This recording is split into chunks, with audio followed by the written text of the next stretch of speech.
Hello दोस्तों, कैसे हैं आप लोग। शायरी संगीत और मेरे विचार के इस चैनल में आपका स्वागत है और मैं हूं सुरजीत सिंह पंचशील।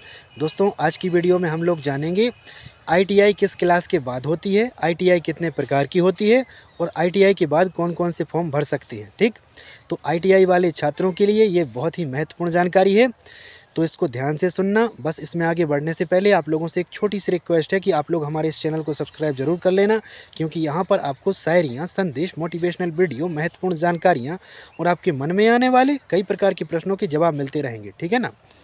तो आइए दोस्तों, अब देर ना करते हुए जानते हैं कि आईटीआई किस क्लास के बाद होती है और आईटीआई कितने प्रकार की होती है, आईटीआई के बाद कौन कौन से फॉर्म भर सकते हैं। ठीक है ना। तो इसको हम क्रम से जानेंगे। ठीक, सबसे पहले जानेंगे कि आईटीआई किस क्लास के बाद होती है। ठीक है ना। वैसे कई लोगों को जानकारी होती है, कुछ लोगों को नहीं होती है, या फिर जो अभी आईटीआई करना चाहते हैं उन छात्रों के लिए भी ये महत्वपूर्ण जानकारी हो सकती है। तो सबके स्तर से लेकर इसको चलते हैं। ठीक है ना।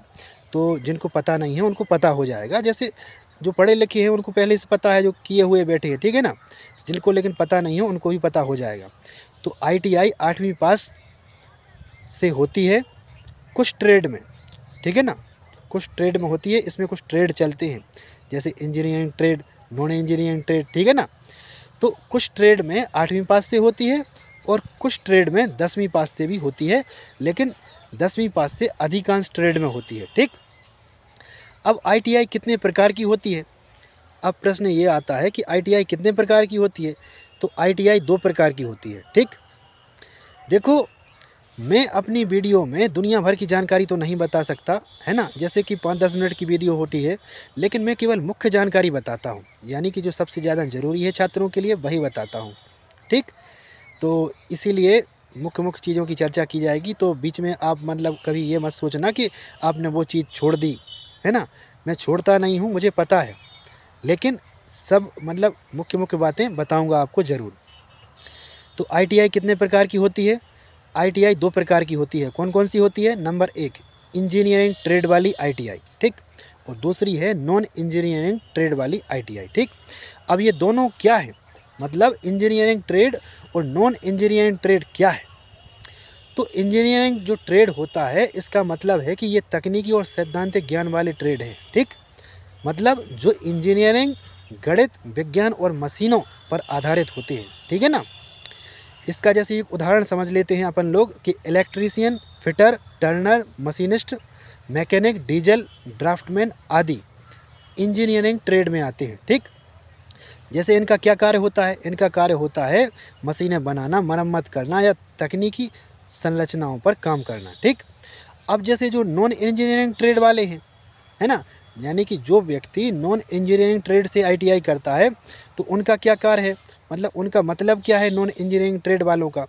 उसका मतलब है ये गैर तकनीकी यानी कि नॉन टेक्निकल ट्रेड होते हैं, जो सॉफ्ट स्किल्स, सेवा क्षेत्र यानी कि सर्विस सेक्टर, ठीक है ना, और विशिष्ट व्यावहारिक कौशल पर केंद्रित होते हैं। ठीक, इसके उदाहरण के रूप में जैसे हम आपको कह सकते हैं कि कंप्यूटर ऑपरेटर एवं programming assistant, COPA, fashion designing, beautician, hair and skin care और बुक वाइंडिंग, फूड प्रोडक्शन आदि। ठीक, तो ये कहे जाते हैं नॉन इंजीनियरिंग ट्रेड। ठीक है ना। इनका कार्य जैसे कैसा है, इनका कार्य है सेवा प्रदान करना, प्रबंधन या विशिष्ट शिल्प क्राफ्ट का कार्य करना। ठीक, तो ये हो गए अपने इंजीनियरिंग के ट्रेड। 2 प्रकार की हो गई, इंजीनियरिंग ट्रेड और नॉन इंजीनियरिंग ट्रेड। ठीक, अब जानते हैं आईटीआई के बाद कौन कौन से फॉर्म भर सकते हैं आप लोग। ठीक, तो आईटीआई के बाद सबसे पहले जैसे फॉर्म तो याद रखना कई प्रकार के भर सकते हैं यहाँ पर, लेकिन मैं मुख्य मुख्य बताऊंगा, नहीं तो आप लोग ये समझे कि तुमने ये वाला फॉर्म छोड़ दिया, तुमने वो नहीं बताया, ये नहीं बताया।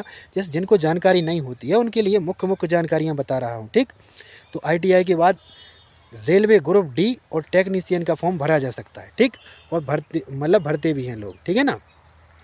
तो रेलवे में हो गया, रेलवे ग्रुप डी में टेक्नीशियन में हो गया। ठीक, इसके बाद बिजली विभाग में लाइनमैन और हेल्पर के लिए भी आईटीआई से फॉर्म भर सकते हैं। ठीक, बिजली विभाग में लाइनमैन और हेल्पर के लिए भी फॉर्म भर सकते हैं। ठीक है ना। और इसके बाद SSC, tradesman, MTS, SSC tradesman MTS, इसमें भी फॉर्म भर सकते हैं। कई प्रकार की वैकेंसियां हैं। जो जानकारियां समझ में नहीं आती है फटाफट गूगल पे सर्च करके उनको आप देख सकते हैं, ठीक। क्योंकि हर बात का यहाँ पर मैं अर्थ थोड़ी बताता रहूँगा, है ना। तो आप लोगों के लिए मतलब जो मुख्य मुख्य फॉर्म निकलते हैं ना, उनके बारे में केवल नाम बता रहा हूँ, सूची बता रहा हूँ, ताकि जो नए नए छात्र हैं उनको ये ना लगे कि यार हमने पढ़ा लिखा है, हमें पता ही नहीं है कि कहाँ फॉर्म भरना है, कोई हमें बताता नहीं है ना। क्योंकि कई ऐसे छात्र हैं, याद रखना, जो पढ़ लिख जाते हैं लेकिन जिनको पता नहीं रहता है कि हमें क्या करना चाहिए अपने लिए, क्या नहीं करना चाहिए, कोई उनको बताता ही नहीं है। ख़ास तौर से यदि गरीब छात्र पढ़ गया ना, तो उसके लिए सबसे ज़्यादा आफत बड़ी बात मतलब यही होती है कि उसको कोई मार्गदर्शन करने वाला नहीं होता है, ठीक। तो उन लोगों को कम से कम ये जानकारी तो हो जाएगी, ठीक।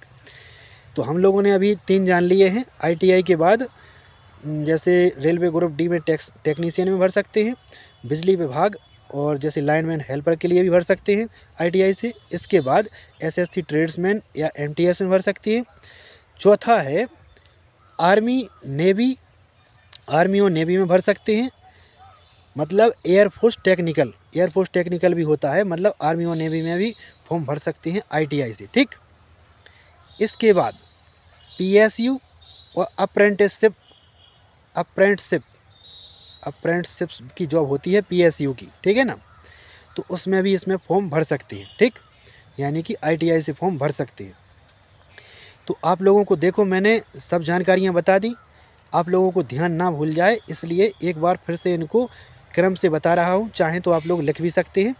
आईटीआई किस क्लास के बाद होती है? नंबर 1 8वीं पास के बाद कुछ ट्रेड में, 10वीं पास के बाद अधिकांश ट्रेड में, ठीक। आईटीआई कितने प्रकार की होती है? Number 1 engineering trade, number 2 non engineering trade, ठीक।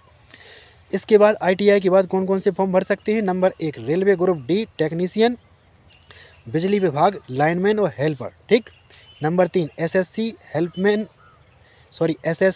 ट्रेड्समैन और एमटीएस, ठीक है ना। फिर आर्मी नेवी एयरफोर्स टेक्निकल, ठीक। फिर है पीएसयू या अप्रेंटिसशिप जॉब, ठीक है ना। तो दोस्तों ये थी आईटीआई की प्रमुख जानकारी। कैसी लगी आपको बताना ज़रूर और जुड़े रहिए, सीखते रहिए। धन्यवाद। आप सभी का दिन मंगलमय हो। दोस्तों मैं यही चाहता हूँ कि जितने भी जो नए नए छात्र हैं उनको कुछ ना कुछ मार्गदर्शन मिलता रहे, क्योंकि देखो जो धन संपन्न लोग हैं वो कहीं ना कहीं से मतलब शिक्षा ग्रहण कर लेते हैं, वो कहीं से भी सीख सकते हैं, ठीक। लेकिन जो गरीब वर्ग के छात्र होते हैं उनको जानकारियाँ अधिकांशतः नहीं मिल पाती और वो इतने मतलब सक्षम नहीं होते कि कोचिंग कर सकें या फिर कहीं से भी मतलब सुविधाएं उपलब्ध कर सकें, ठीक है ना। तो उन लोगों के लिए थोड़ा थोड़ा मैटर में बना रहा हूँ, इसीलिए मैंने 8वीं क्लास के बारे में बताया। 8वीं से मतलब चालू किया, 8वीं का, 10वीं का, 12वीं का, ग्रेजुएशन का, एमए का, एमएससी का, है ना। तो सबका धीरे धीरे बताया है कि भाई कोई भी वंचित ना रहे, थोड़ा थोड़ा नॉलेज सबको होना चाहिए, ठीक। तो ये थी आईटीआई की जानकारी आज। अब अगली वीडियो में किसी नई शिक्षा के बारे में जानकारी लेके आएंगे। तो आज की जानकारी कैसी लगी आपको बताना ज़रूर। तो धन्यवाद, जुड़े रहिए, सीखते रहिए। मिलते हैं दूसरी वीडियो के साथ। धन्यवाद।